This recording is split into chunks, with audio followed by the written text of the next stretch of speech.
So my wife and I were having a cup of coffee in the back porch, and I was playing with my little daughter, and she happened to look up and saw some smoke coming up, and she asked me, "What's that from?" I looked up and I saw a nice big old brown column coming up, and I was like, "That's a structure fire. Call 911, I'll be right back." So I ran out, jumped on my truck, drove to the house. About that time, the neighbor across the street came, and he was starting to yell, "There's kids that live there." I honestly didn't have much to think about other than I gotta make sure those kids weren't in there. So once I kicked the door in, I noticed that the smoke was down towards my waist level.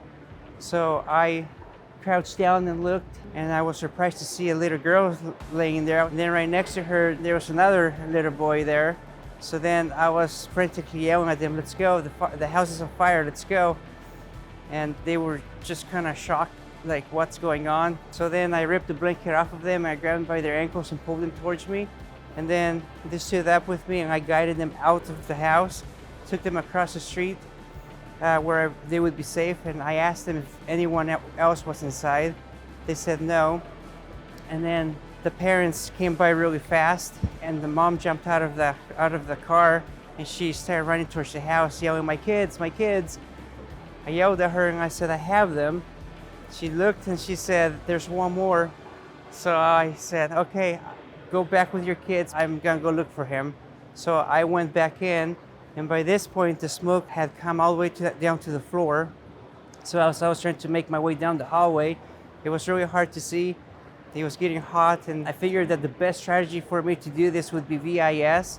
I could also hear the dad pounding on the window from the outside. So I went outside, I found the kid, and then he was reluctant to come out.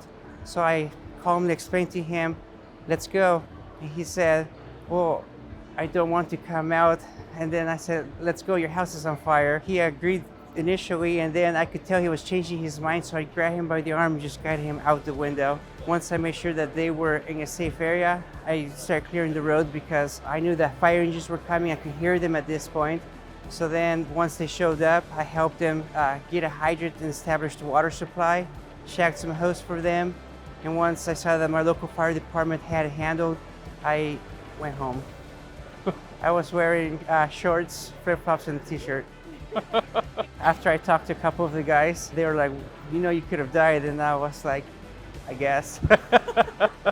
The first day I went back to work, they gave me hero's welcome, and they had made a big poster of me and had signatures, and they were just all proud of me. And they made t-shirts that said Manny would go. They all just wore them proudly. It has solidified in me that anytime anybody says no one is inside, don't go by that until you confirm it physically. Aim for excellence, because you never know who is going to be depending on you, whether you're on or off duty. I'm surrounded by heroes on a daily basis. For them to acknowledge me this way, it's a huge blessing and humbling.